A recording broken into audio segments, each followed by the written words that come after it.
Speaking to journalists, Sallah emphasized that while the executive branch has the prerogative to introduce a draft bill, it lacks the authority to impose a final constitutional document on the Gambian people. He firmly asserted that sovereignty ultimately rests with the citizens, not with the presidency or any singular institution. As the Gambia navigates renewed efforts to replace its 1997 constitution, the opposition People's Democratic Organization for Independence and Socialism, PDOIS, has sounded the alarm on what it described as a top-down and exclusionary process. The party convened a press conference led by its Secretary-General Halifa Sallah to express its position on the draft constitution bill, currently under legislative review. The PDOIS leader emphasized that while the executive may introduce a draft, it cannot impose a final constitutional document on the people. He underscored that sovereignty lies within the citizens, not the presidency or any single institution. None superior to the other. That is why we elect those we deem fit to go into the National Assembly to make the laws that we would have made for ourselves. And Section 100 of the Constitution says that the legislative power, lawmaking power of the land is introduced in the form of bills that must be passed by the National Assembly, assented to by the President for a law to be made. These are very important offices in our country. And that is why, even in the standing orders of Parliament, it is emphasized that you have three types of bills that are based on the requirements of the Constitution. Sallah reminded the public that any alteration to the nation's supreme law must pass through a rigorous, transparent and participatory process. This includes public dissemination, parliamentary scrutiny and ultimately a referendum, rather than rejecting the draft outright. PDOIS called for the bill to proceed to its second reading to enter the committee stage.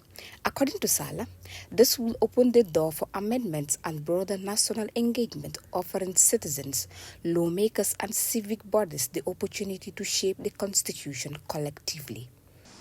For that draft to ultimately become the Constitution of the Third Republic, it had to go through parliamentary procedure. Parliamentary jurisprudence had to be exercised for that draft to change from being a draft and become a constitution. And the requirement of the Constitution under Section 26 is that that draft would have to be transformed into a bill that will be published for 3 months for your notice. And then for no less than 10 days, a second publication for your notice. So that the whole Gambian nation will know that what was a draft is now a bill that must go through the process to become the Constitution of the Republic. Eventually, that bill came before the National Assembly. At its second reading, because of the constitutional requirement that 3/4 of the majority of the National Assembly must pass it to go to a next stage, that did not happen. It was thrown out. The PDOIS leader also drew attention to historical constitutional shortcomings, specifically citing the 1997 constitution, which notably lacked presidential term limits and consequently facilitate prolonged executive power. He issued a stern warning against repeating such mistakes, cautioning that it would be detrimental to the democratic progress that Gambians have timelessly fought for. The 1997 Constitution and make bold recommendation for its amendment. The 1997 Constitution does not have a term limit. You can be there for eternity as long as the people concur.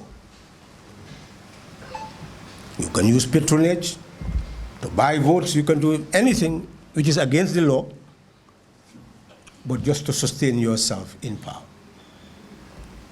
As long as the people are in a position to be bought, then you can stay in power as long as you wish, relying on the politics of patronage. Some can get frustrated and say, let's take this street. You keep on taking streets, and governments may not change, but then wherever streets were taken, one does not see the ultimate consequences of a public order controlled by a people whose aims and aspirations are being addressed. We don't have to become hostages. We are supposed to be free. Governments are supposed to exist for us. We are not supposed to exist just to oil the machinery of government with taxation. So in essence, we can amend the Constitution to introduce a term limit. There was a provision under Section 48 of the Constitution where if you don't have 50% plus in an election, you have second round. It was amended. It can even be restored by the current National Assembly without a referendum.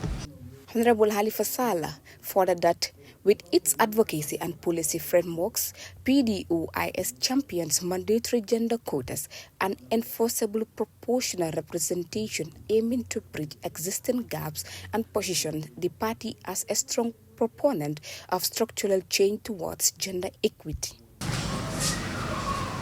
We need women representation, 30%. And the National Assembly members can all agree so that that can be part of the amendments, where you can even have women alone elections for that 30%. And women can stand for political parties or independent candidates, but it's women participating to occupy 30% of the seats in the National Assembly. That can be to ensure that this time is not just a principle being asserted. It is a law being affirmed. In this critical period of constitutional revolution, Honorable Sallah pointed out that PDOIS is positioning itself as a pragmatic voice, advocating for reform through comprehensive public participation and robust parliamentary oversights, rather than outright rejection. As debates surrounding the draft constitution intensify within the National Assembly and across public forums, PDOIS stance signals a compelling call for national unity, patience and deep democratic engagement in determining the Gambia's future governance framework. For Star TV News, I am Maimuna Jaj.